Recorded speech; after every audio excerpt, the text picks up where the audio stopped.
So now students, let us revise or recollect the next poem, that is An Elementary School Classroom in a Slum by Stephen Spender.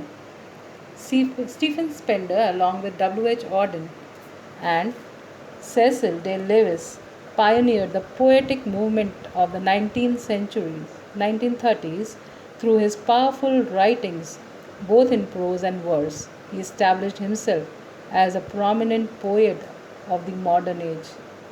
As a poet, Spender was sensitively alive to the contemporary social and political problems, and his poetry reflects his awareness of the world wide lying outside the precincts of his individual self. He called himself a socialist and pacifist. So, this was about the poet. Now, in this poem, the poet describes an elementary school in a slum. The children studying here look pathetic, far away from the activity and jubilation of life. The faces of these children are withered and worn out like uprooted weeds, surrounded by squalor and apathy of people. They have no time and money to keep themselves clean. Their hair is scattered untidily around their face. A tall girl student is weighed down and burdened with the atrocities of life. Another student, a boy, is weak and timid. His hungry eyes, like that of a rat, are searching for food and contentment. Malnutrition has kept him short and stunted. He is an unfortunate heir to the deformed, twisted body. Disease and pain are only his inheritance. When he recites his lesson from the desk, his voice is mellow and weak.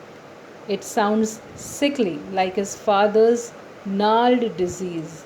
There is no spirit, no enthusiasm in his voice or actions. Somewhere in the remote corner of this poorly lit and ill equipped class, one may see a young and sweet pupil unnoticed by others and lost in the world of his dreams. He creates his own fantastic world where he plays and frolics around like the squirrel in her tree room. The dull and monotonous rut of the classroom does not interest him. The classroom of the elementary school has not been maintained properly.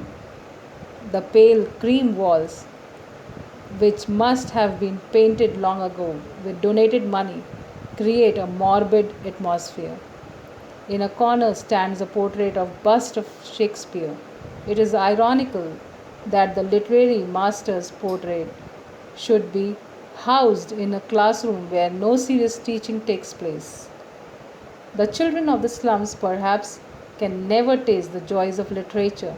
Similarly, there is a picture of beautiful valley full of fragrant flowers. The children can never experience their fragrance and beauty since they are condemned to live in the slums. The entire atmosphere in the school is one of inactivity and morbidity, which contrasts with the cloudless sky at dawn and the concrete domes which override the cities. An open handed map of the world in the classroom projects to the grim world, the world given to us with all its bounties. However, for these poor children, there is no world beyond poverty and hunger. The rich world outside, which they can view through the window, is not the real world. Their world is dark and misty, and their future is bleak. It is confined within the narrow, dusty streets and sealed with the dull concrete sky. These children are far away from the rivers, the mountain, capes, and stars. They fight the battle of life unarmed and ill equipped. No wonder they find Shakespeare wicked and the map a bad example. Neither literary beauty or scenic beauty enthralls them. Acquainted with filth and dirt, They have lost their sense of beauty and appreciation, so they feel cheated on being deprived of the skills of Shakespeare, the thrilling sensation of the sun, and the ships and tender emotions of love.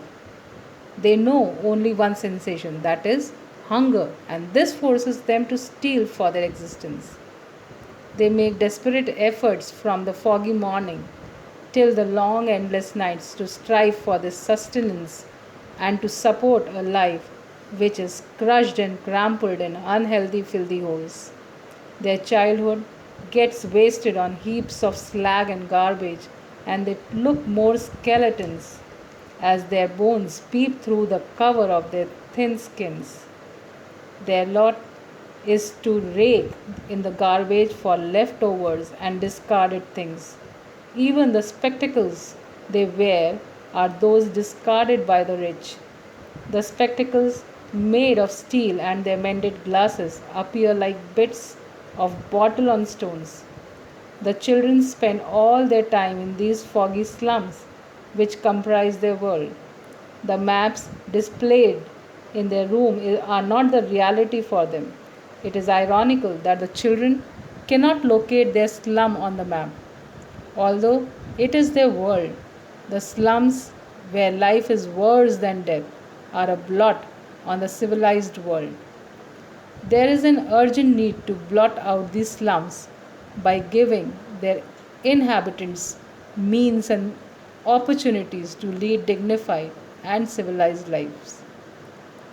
It is an appalling reality that there is no activity unless a governor, a school inspector, or a stray visitor comes on a round of the school. So, this map becomes their window because only through this they can view the world beyond their slums. As the window of their classroom just shut them, confine them to their morbid world, their lives are sealed in the cemeteries of these slums. The poet appeals to powers that be to liberate these children from the very horrendous and gory slums and let them breathe in a healthy environment. He would like them to bask in the vastness of this world, expose them to the green fields, and let them run carefree on the golden sands. For the world of the children should not be confined within slums, according to the poet. The poet's earnest desire is that these children should be able to enjoy their fundamental rights to education. They should be allowed to read books that are new and current as well as the old ones. They should be able to learn not only from books but also from the nature around. Ending the poem on a positive note, the poet feels that people who are ignited by the fire of knowledge and learning are those who create history. He would like opportunities to be made available to the children. He wishes that all distinctions of the rich and poor, all forms of injustice should be wiped out so that no childhood gets lost in the gloomy darkness of ignorance and the slums. So now I hope you have understood this poem, or you must have recollected what you read in the poem. What the poem is about, that it is about the children living in slums and their condition being described by the poet, in which he has urged the society only, the people of the society, to help them. The basic theme of this poem is the picture in which is portrayed by the poet, the picture of the slum children and the school, both victims of government apathy. A poem is a scathing criticism of the utter neglect of these children's need for education and all round growth. Spender deries the social injustice and class inequalities prevailing in the society and calls for a holistic education for the poorest of the poor slum children. It is possible only when the haves, that is, the fortunate ones, realize their duty towards the have nots, or the unfortunate ones relieve the latter from their misery and provide them opportunities to lead dignified lives as human beings. So I hope you must have got the message of the poem. So this is all in this poem, and the various poetic devices that have been used in the poem are basically simile and metaphor. At many places, the poet has used simile, like the line like rootless weeds. The expression has been used by Stephen Spender to describe the coarse, untidy, and unkempt hair of the slum children. The use of rootless weeds suggests that the children lack proper nutrition. Another simile used in the poem is like bottle bits on stones, like catacombs, slums as big as doom. So, in many lines, the poet has used simile, and metaphor has been used in the various lines like rat's eye, father's gnarl disease, squirrel's game, tree room, future painted with fog, lead sky, and spectacles of steel. So I hope you have understood the poem now.